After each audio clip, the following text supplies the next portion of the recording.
Hello everyone, how are we all doing? My name is Trevon from freestudiotime.com, and if you don't know who I am, I help beginner audio engineers and recording artists turn their mixes into gold. Today I'm going to be explaining and also showing you how to craft your own unique sound from your vocal mixes. So let's get straight into it. So have you ever listened to an artist like Kanye West or Lil Yachty or Yeet and notice that for certain time periods they keep a certain sound so their fans can get familiarized with it? Many recording artists do the exact same thing. This method will work for most people as long as you don't have a sound that's all over the place. So when it comes to crafting your own sound from your mixes, you have to think about what type of genre of music do you make. Do you make like sad music, like melancholy? Do you make like jolly music? And when you think of that, think of the way that the artist approaches the song through their vocals. How is their delivery? Like, is it more aggressive? Is it softer? Is it more nonchalant? And once you figure those two parts out, then you can come over and start making some adjustments, right? So when it comes to crafting your own unique sound, it's mainly gonna lie in special effects. But before we do get into any of the special effects, I say that the type of compression you're using on your vocals will definitely be a major role in crafting your own individual sound. For instance, a heavily compressed vocal will sound a lot different than a lightly compressed vocal, and parallel compressed vocals will sound a lot different than just regularly compressed vocals. We're gonna get different sounds from all of these different things, and we kind of have to cater to the artist and the song to figure out what type of compression we need to do. That's why I put so much importance on compression, because it can take your song in so many different directions. If you're only familiar with the basic compression method and don't really know what parallel compression or dual compression is, I can give you 3 different scenarios out of your mixes where you might want to use each one at. So for basic compression, which means you're just using one compressor, I say use this in a scenario where you've recorded in a nicely sound treated room. There's barely any background noise in the microphone, but not only that, the vocals were recorded near perfect and they sound nice and crisp through the DAW. So when it comes to dual compression, I say use this for more fast-paced type vocals, more poppier or like hip-hop type songs, maybe even rap vocals. I say dual compression is probably one of the best and diverse ways to use compression. It's one of the main ways I like to use compression, honestly. Third, parallel compression. I say use this when focusing on slower melodic type songs, usually songs where the artist holds out notes for a little bit longer. It'll make songs like that sound a bit fuller. Parallel compression will make songs like that sound a bit more fuller and in your face, which is really nice. After you get that compression out of the way, next thing you really want to focus on is your saturation. Second, your saturation is going to be very crucial in creating your own sound. Saturation is just harmonic distortion that you can add to your voice, make it sound a little bit more crispy, a little bit more present. A lot of artists use saturation, especially like artists like Travis Scott, artists like Yeet, Ken Carson, stuff like that. Artists may use different levels of intensity on the exciter depending on the type of aggressive songs that they're making or like the type of soft songs that they're making.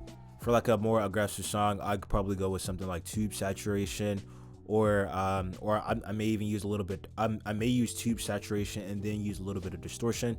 But using an exciter in general is always pretty nice in order to just make your vocals sound a little bit more crisp in the mix. And also remember that when listening to your song, the main thing here is to find something that you really enjoy. All right, so now we've got like the basics out of the way. Let's get into like some of the more special effects that's gonna help you really craft your own sound, which is your reverb. Depending on what type of reverb you're using on your song, you can definitely set a few different types of moods. For instance, we can make a brighter sounding reverb. We can make darker sounding reverbs. We can make a reverb that makes our vocals sound like we're in a closed room. We can make wider sounding vocals. We can make a bunch of different sounds just from using reverb. And I say reverb is probably one of the main plugins that helps define a certain type of sound for you. Just to give you a quick example, in my songs, whenever I record songs and I mix them, I have like 3 different types of sounds. So for whenever I'm making like more melodic, slower type songs, I use a lot of reverb. I normally use 2 types of reverbs. I use a really big sounding reverb with a lot of hall, and I use a small sounding reverb with a lot of plate. And it comes together to make a nice, wider, fuller body type reverb that really just fills up the mix. Next, your delay. Now you can get really creative with delays. Some people use one delay, some people use two delays, some people use three or more delays. It just depends on what type of sound you're going for. I normally don't like to put too much delay on my song just because I find it really easy for delays to sound out of place. What I like to do is normally sidechain my delay so it gets stuck behind my vocals. But at one point I did used to use like two delays, and I'll set them at two different types of intervals. I'll set one at maybe 4 and I'll set the other one at 8. I'll adjust the offsetting a little bit to the right and I'll adjust the other one to the left. I may throw on two ping pongs effect, or I may do one ping pong and one normal just to switch it up a little bit, cut off the frequency, and that'll be pretty much my delayed sound. But at the end of the day though, it really just all depends on what you want, especially when it comes to delay. There's a bunch of different things that you can do. You can create automation clips. There's so many different things that you can do. So when it comes to the final stages of your vocal chain, when it comes to crafting your unique sound from your vocals with special effects and not any other frequency cleanup plugins or anything like that, like Soothe 2 or anything like that, I say make sure you choose one that's very versatile and allows you to do a lot of different things. In this case, I like to use Vocal Synth sometimes.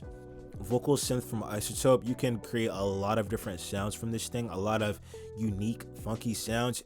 And the reason why I like using Vocal Synth a lot is because it allows me to have the ability to update the sound that I get from my vocals in the future. This is literally just a VST that was specifically designed to create unique sounding vocals. So I have BioVox, Vocoder, CompuVox, TalkBox, and PolyVox. These all sound entirely different, and I can create my own presets from each of these boxes over here. And on top of that, I can make my own adjustments within those presets, and I can do so many different things. I can create my own presets. I can come down here, turn on these different things up down here, which will affect what I've done up here. I can turn all these on at the same time. I can make my vocals sound wider. I can actually pan the effect to the right or to the left. I can do so many different things in here. It's absolutely insane.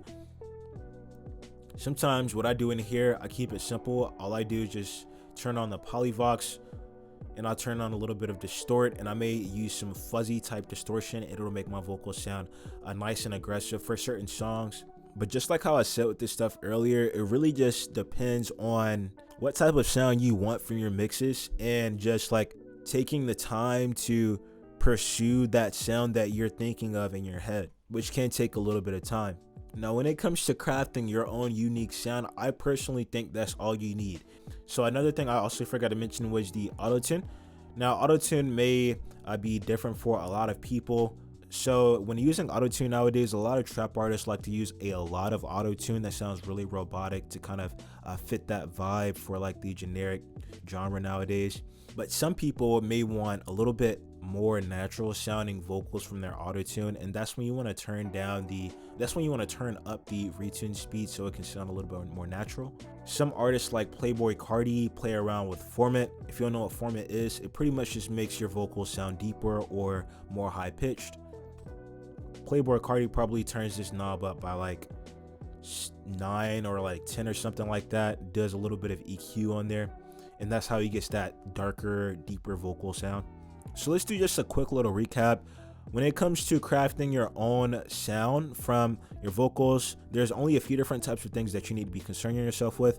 First thing is a compressor. You have to make sure that you're using the correct compression method that the artist is trying to go for within the song. Next thing, you want to make sure you have your harmonic distortion or your saturation at the right levels depending on what type of sound you're trying to go for.